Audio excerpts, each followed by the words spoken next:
to raise our voices, and we need to communicate the issues of our community. Now, the major issue we're having in Montreal is the fact that our premier seems to think that we don't have a systemic racism issue here. So, Mr. Legault, I'm challenging you just like I challenged you before on my platform. We do have an issue. Black lives matter. We cannot have all lives matter without black lives.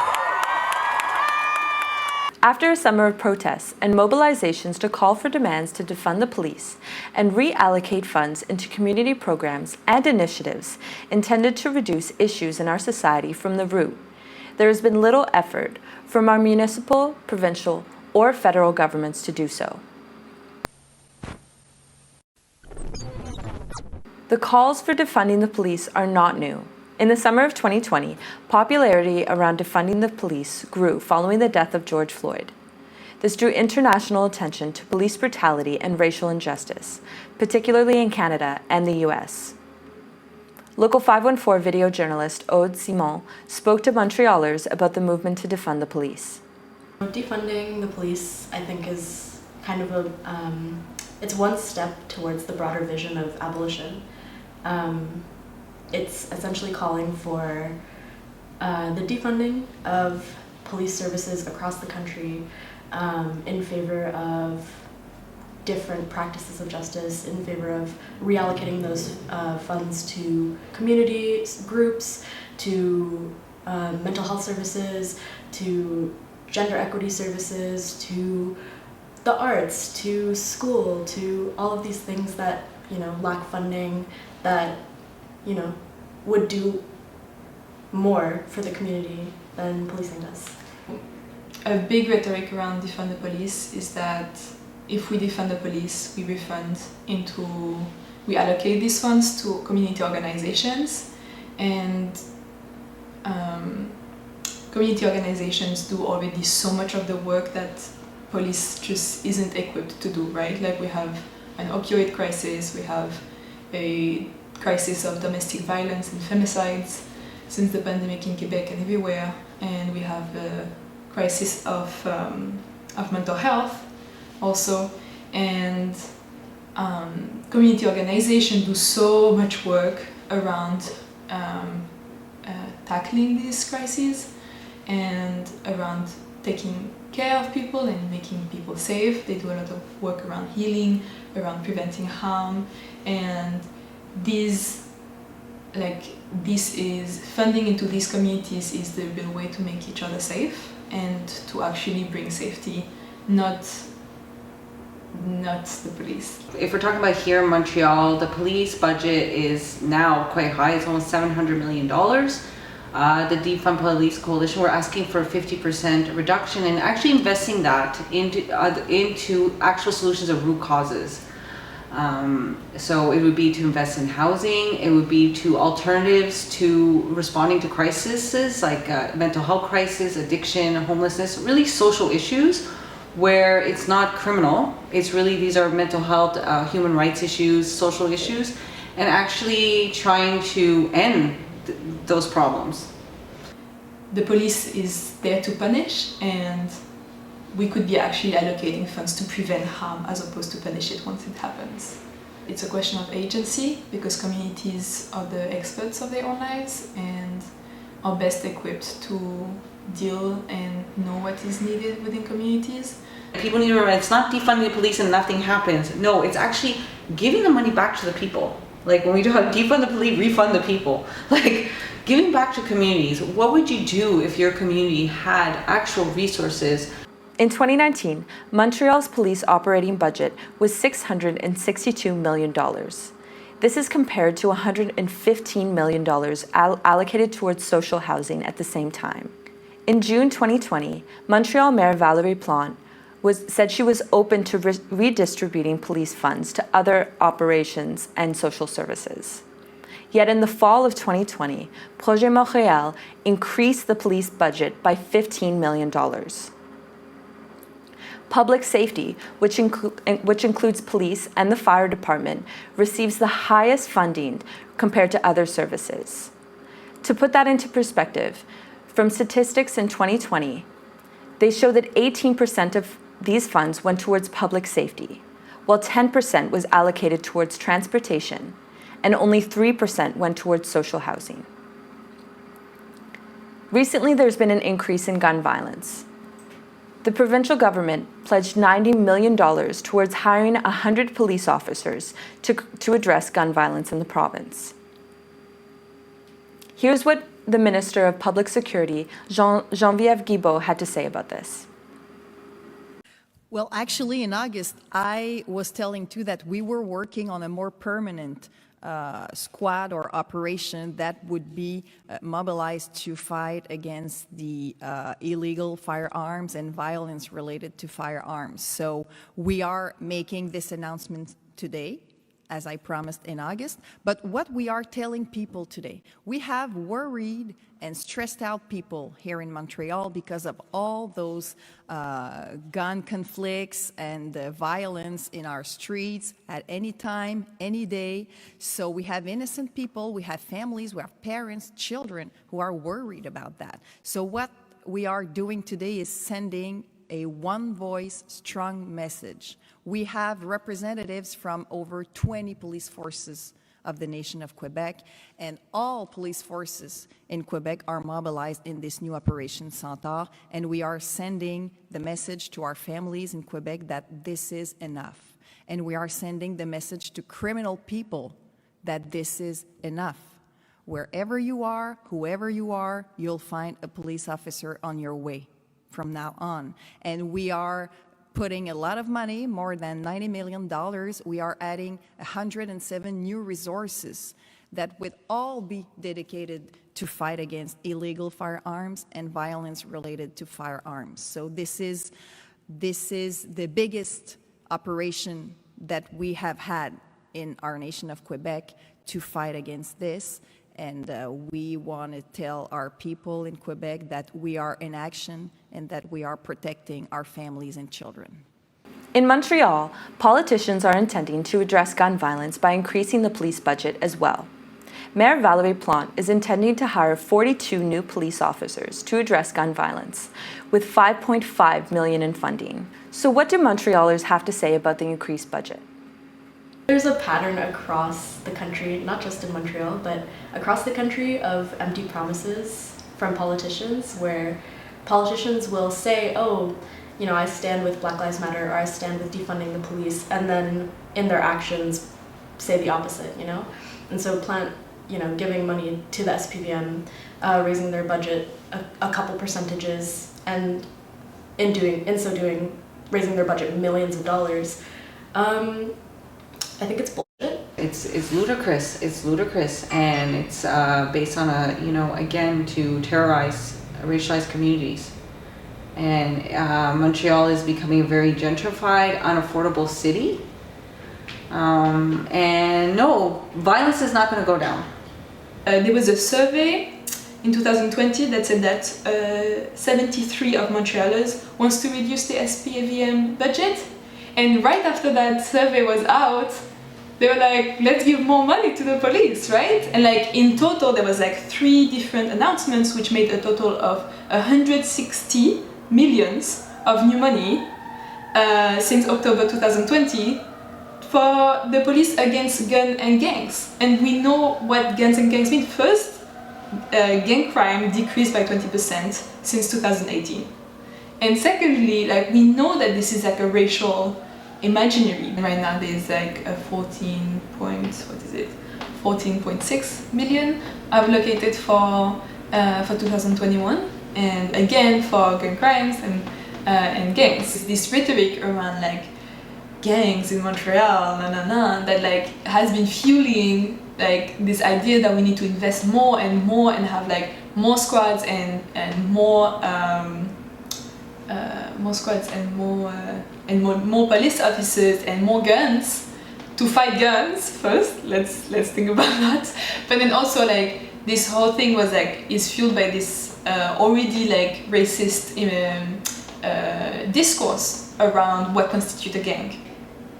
First, like if like there are actual people out there who show like how this is a racist social construction and discourse, and it's not actually founded in any like real evidence, and that we see that gun violence decreased statistically. We see that in the latest times where there have been squads on supposedly gun and gangs, things to fight gun and gangs. It was always in more predominantly people of color areas and more marginalized areas and poor areas who have been hyper-policed and hyper-surveilled and hyper-criminalized.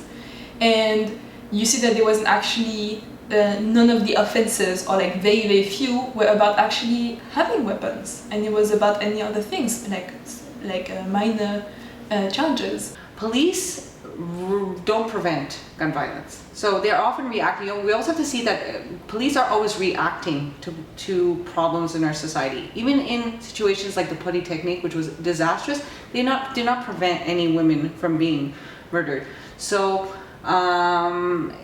we know that gun violence is a result of the criminalization of drugs, of poverty, not having education, resources. So we actually have solutions so that we can actually prevent gun violence, and that's what defunding the police is. It's about actually preventing gun violence, not spending so much money on police, which actually can make gun violence increase gun violence.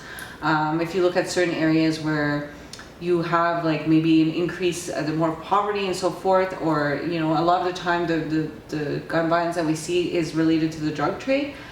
When you have an industry that is not, people aren't protected by the state, then people will use guns to protect themselves, and police have guns. So we ask for also the disarmament of police for that, and that's why we also ask to decriminalize drugs, because we don't see this as a criminal issue. It's a health issue. It's a human rights issue.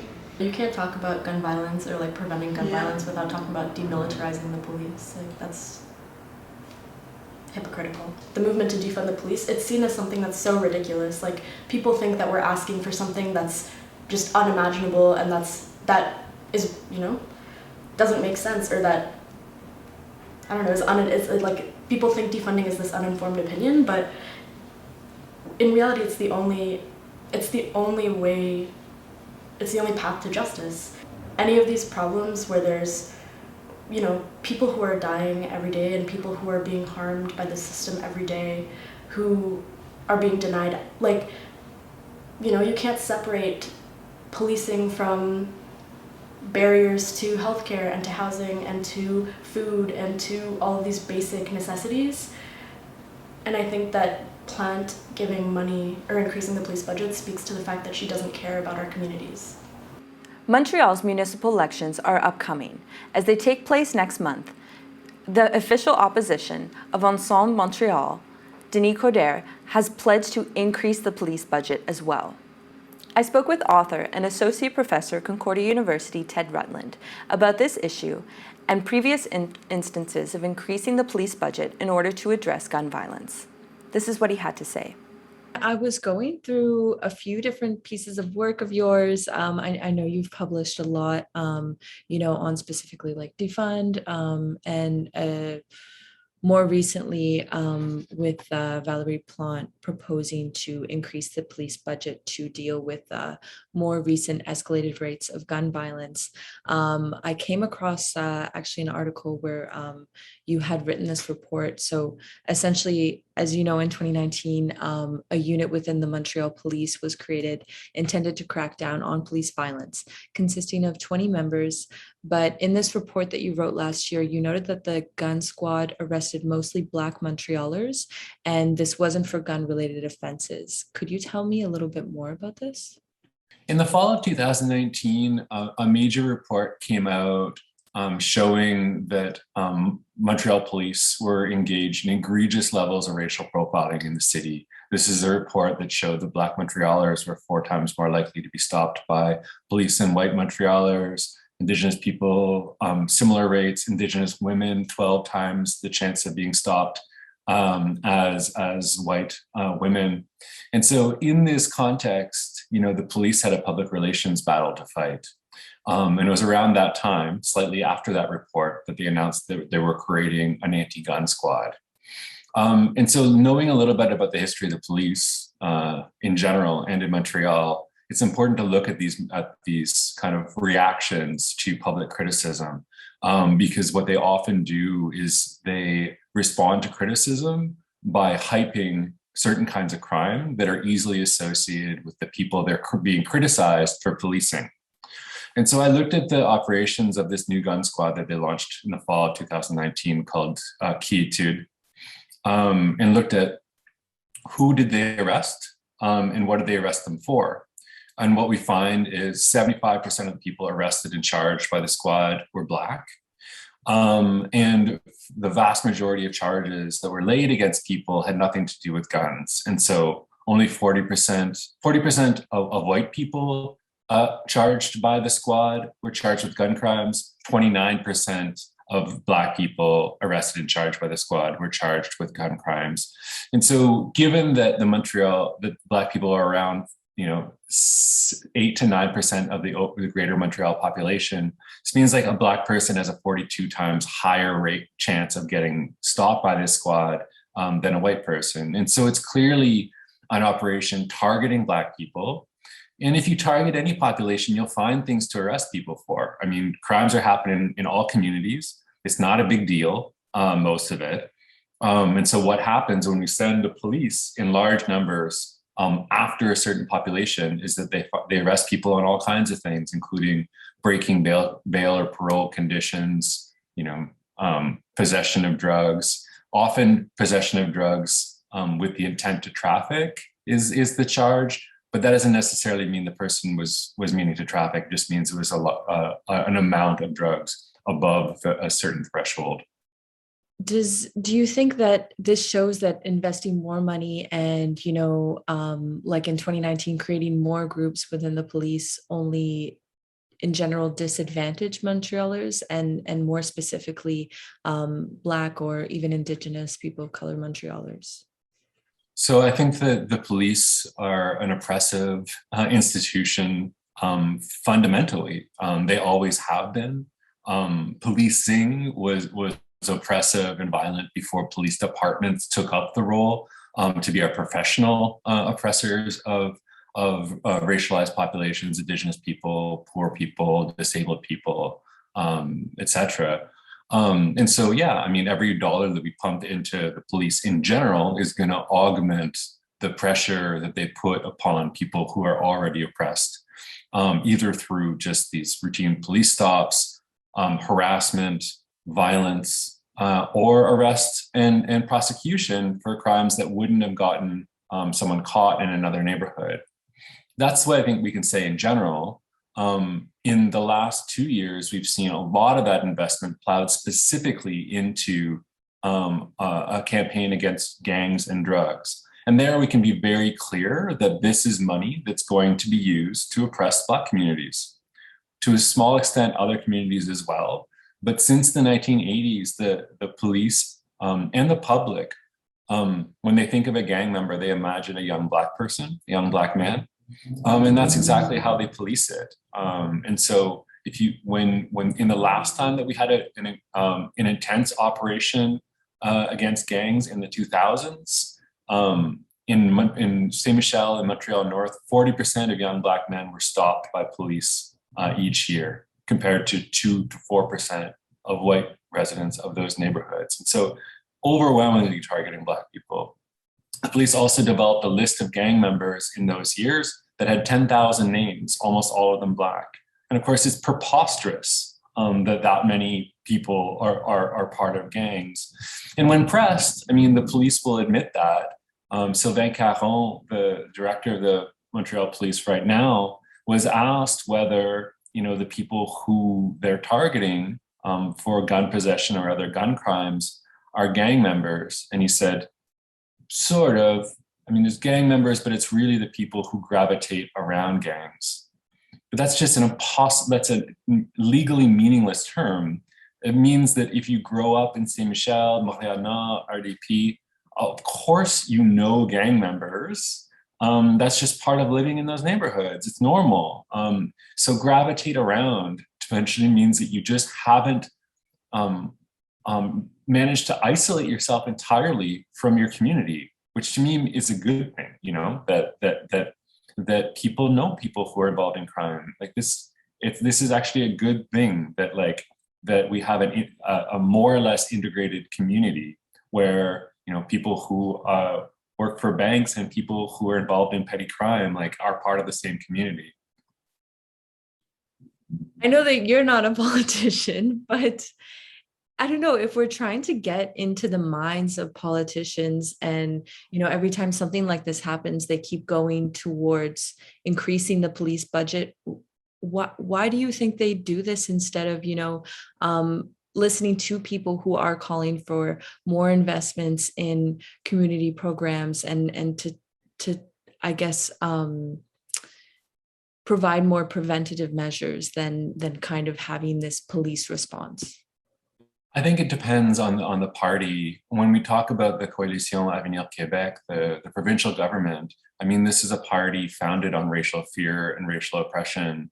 When they're not talking about the menace posed by women who wear the hijab, they're talking about street gangs. And this is a party whose voters are overwhelmingly white and don't live in Montreal. The CAQ doesn't have a single representative in Montreal. So it's really, really easy to stoke fear of street gangs among that population. And they get to seem like a strong party that is doing something about those people who don't respect our society. So that, I mean, that's totally in keeping with their entire program. You know, Projet Montréal, our municipal government, isn't of that same stripe. They're not a far-right party, and they obviously have exclusively representatives in Montreal, including, you know, many people of color and Indigenous people who are part of the party or who vote for the party. I think in their case, it's more complicated. So I think there's two things. One is that they're a party that grew out of gentrifying neighborhoods and still has its strongest support in gentrifying neighborhoods. And these neighborhoods, you know, are predominantly white and upwardly mobile. And so you're talking about a constituency that has very little interaction with the police. And as Sandy Hudson, the co-founder of Black Lives Matter Toronto, says, you know, people who don't have any experience with the police tend to think that the police provide real safety. It's the people who actually have interactions with the police, who are predominantly people of color, Indigenous people, and poor people, who actually know how the police operate and tend to have a more negative view of the police. It seems to me that, that even that constituency is willing to support real change. You know, the majority of Montrealers support defunding the police, and I assume that that includes a large number of middle-class white people. But Projet Montréal has made the calculation that they don't need to implement any kind of reform to get those people's votes.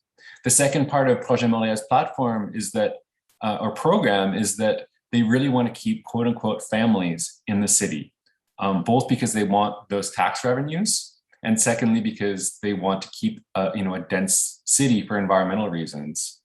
And unfortunately, you know, when the media is filled with stories about gun violence, the imagined middle-class family at least expresses that they're afraid and that they want to move off island.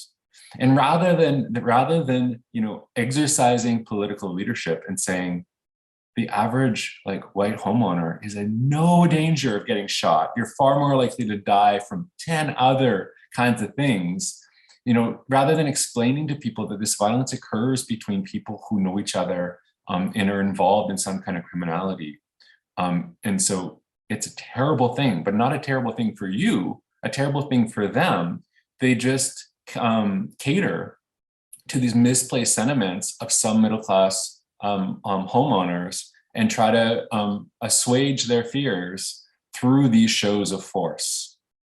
You know, again, I think that, you know, with political leadership, you could show how these fears are unfounded, and also show how a reduced police budget and an increased investment in other kinds of programs would actually make everyone in the city safer, including middle-class homeowners. For those who are pushing for defunding the police, is there more power in, specifically targeting municipal parties, or going large to provincial, federal, or is it kind of all encompassing all at once type of mobilizing? Yeah, well, most of the Montreal police budget comes out of the municipal revenues. And so the cities have typically been the targets of movements to defund the police or reform the police. Clearly, we've seen in the last year the way in which the provincial government can be moved to throw a bunch of money at the police in ways that don't necessarily reflect the interests of Montrealers. But given the overwhelming importance of the city in relation to police budgets, I mean, given the fact that we're in the middle of an election campaign for city government, I think that it makes a lot of sense to be talking about these things right now, to be criticizing the two major parties, Ensemble Montréal and Projet Montréal, for having essentially the same policy on policing, a policy that is miles away from what the city needs and from what the majority of city residents want. And then think about what other candidates exist who are willing to support a new agenda, and there are a bunch. Thank you. In terms of, Coderre and Plante, and I guess some people feeling that, Projet Montréal at the beginning, they were, I guess, more left-leaning, and then, as you said, kind of presenting much similar policies. Were you surprised by the fact that things were kind of similar, and also the fact that once again Coderre and Plante are proposing for increases in the SPVM's budget? I wasn't surprised. I've never thought of Projet Montréal as a left-wing government. They're a party that caters towards the interest of urban middle-class people, which tend to be more environmentally conscious. They're people like myself who like bike to work, who live in a small apartment in the city with like some nice art on the wall rather than a big house in the suburbs. So I think there's been a confusion from the beginning between a party that supports urban middle-class people rather than suburban middle-class people, and a party that's left-wing versus right-wing. The primary distinction between Denis Coderre's formation and Projet Montréal, to me, is an urban-suburban split, not a left-to-right split. Nevertheless, I mean, I think that the Projet Montréal has a left position on certain issues, and I think overall they're clearly better than Coderre, especially, they're not doing as much as they could be doing on housing, but it's very clear that housing doesn't matter at all to Coderre. Those parts of his platform and his party's platform are incredibly ill-defined. So I think there's a difference, but I think that we need to recognize that Projet Montréal is a pretty liberal, centrist party, and that on policing, they have exactly the same policy as Coderre. Valerie Plante said in a debate 2 weeks ago, Denis Coderre and I disagree on everything, but on the police, we have the same policy. Thank you. Lastly, I just want to ask, in your opinion, do any current municipal parties have, I guess, beneficial policies towards defunding and towards, I guess, addressing things like gun violence in a proper way? And how much do you believe that they're actually willing to fall through with that, or it's just a broken promise? Yeah, I mean, I think that people very rightly have some skepticism towards people who run for office, and I share that skepticism. I mean, I don't analyze politics based on like who I like better or who I find like more of a genuine, authentic person. So I sort of put those questions aside. When we look at the people who are running and we look at their policies, I think that there are three formations that are really promising to me, and I'm excited that they're part of the race. And so Mouvement Montréal, led by Valerie and Edil Issa, are running candidates in almost every riding in Montreal. Defunding the police is central to their agenda. They haven't said an exact amount, but they have a vision of public security where there's a de-emphasis on the police and an increased emphasis on the social causes of crime, violence, and harm. So I really appreciate that they're in the race. And I think that, it would be wonderful if they elected a few people, and I think they probably will. In addition to that, there are two borough-specific parties, Courage Montreal in Coderre and DG, that has a defund platform. The leader of the party, Sue Montgomery, sponsored a resolution a week and a half ago in City Council calling for a reallocation of police funding. And Quartier Montréal in Parc X, Villeray, Saint-Michel is campaigning on a very courageous defund platform. And doing that in neighborhoods that have a lot of support for a different kind of system of public safety. So what alternatives do we have to police? Montrealers share their thoughts. We're at a point where we're so regressive, like we are so far behind where we need to be in terms of defunding that people can't even conceptualize a system of justice beyond policing and prisons. And I think honestly, like getting together with I think alternatives to policing, rather than having this one overfunded militarized body that surveils people and that inflicts violence on Black and racialized communities and Indigenous communities, that is just overwhelmingly violent, instead of giving your money towards something that doesn't do anything but rather is a force to maintain the status quo, like reinvesting money in like I said, social services, in housing. I think it's important to understand that right now we're at a place where we need a lot of harm reduction because the system as it stands is causing a lot of harm. It's violent for so many communities. And so alternatives to policing are investments in community. We see that a lot of people end up calling the police because they don't know what other options there are. So organizations like Stella, an organization for by and for sex workers, also advocate these ideas, and a lot of organizations by and for drug users or people who use drugs also advocate this idea that people who are living these lives are the experts of what is needed within their own lives, and the police is not at all in that framework. This is not actually the liberation that we want to be opting for, and there's actually people on the ground who are doing a lot. There are transformative justice models, restorative justice models. There are organizations who support survivors, who support the families who are trying to support survivors. There are organizations who have hotlines and programs for healing after violence. And so these are all these are all things that actually happen to the ground. If we defunded the police, we could have a lot more of that, because community organizations right now, they are burning out, they're underfunded, and they need more of that money to create more programs because they have to turn away people. And that's an awful violence to fund so much money to a body, a state repressive thing that actually doesn't protect us at all, just punish some of us, and then not have any money to actually do the work that actually saves lives, that actually prevent harm and preserve life of people. Call your local organization if, let's say, there's someone in distress that's suffering from something from mental health.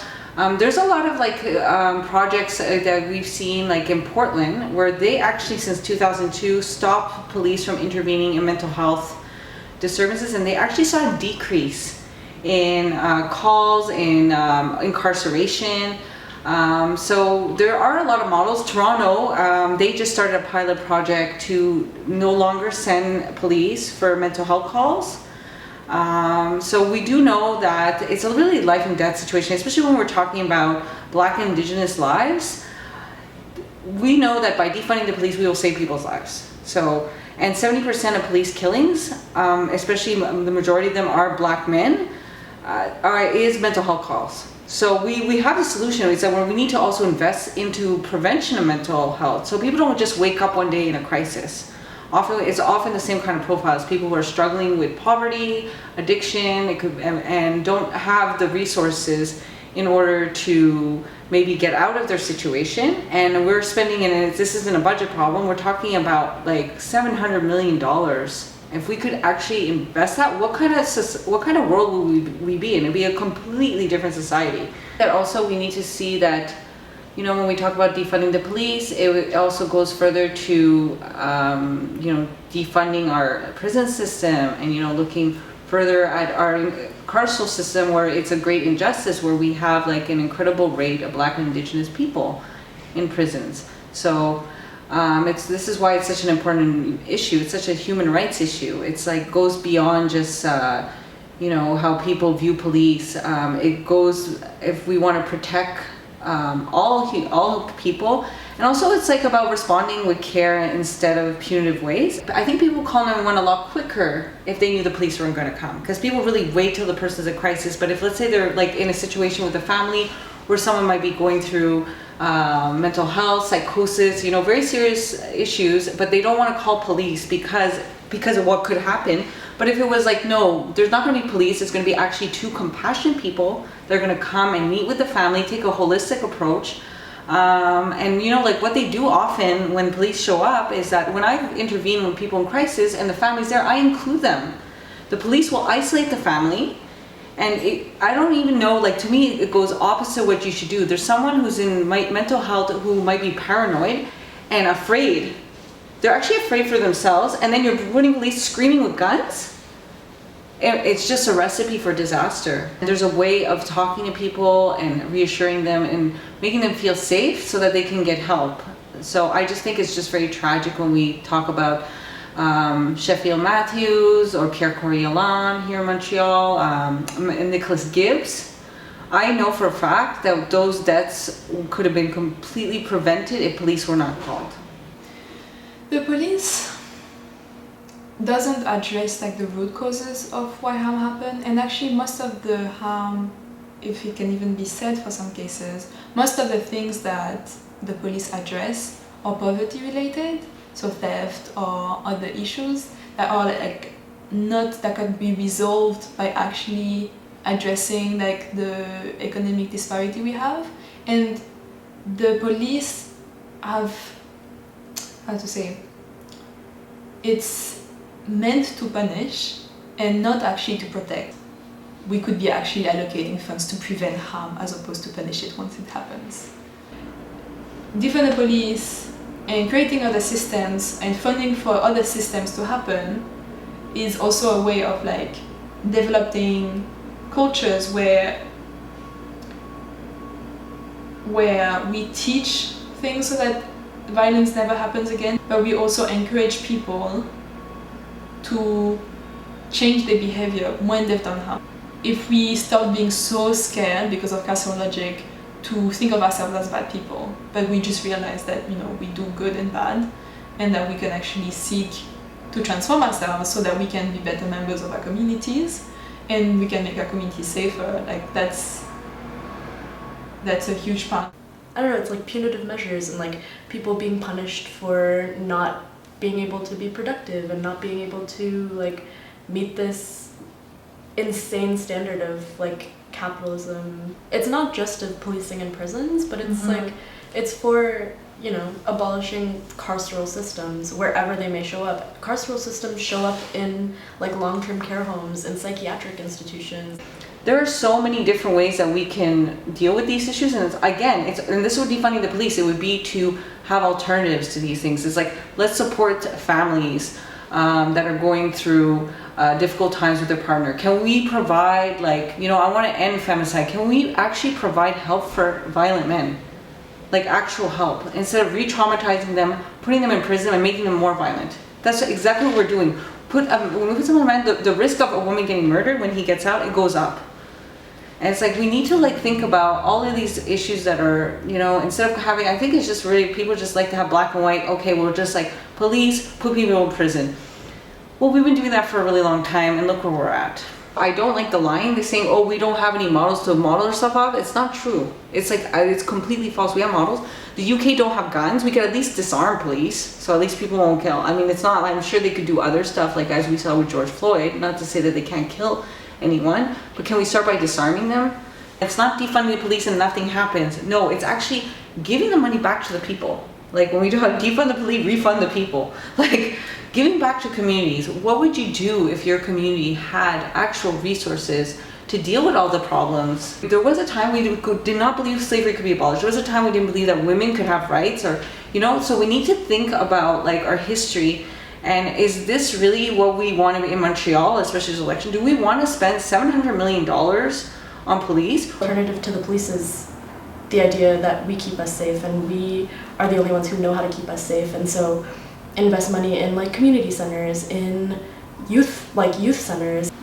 You pay a lot to the police and you don't have to. You could invest it in schools, you could invest your money in literally anything else that does way better work for the community than police. This has been Local 514. If you want to keep up to date with future episodes, follow us on Instagram, Twitter, and Facebook. Thanks for watching.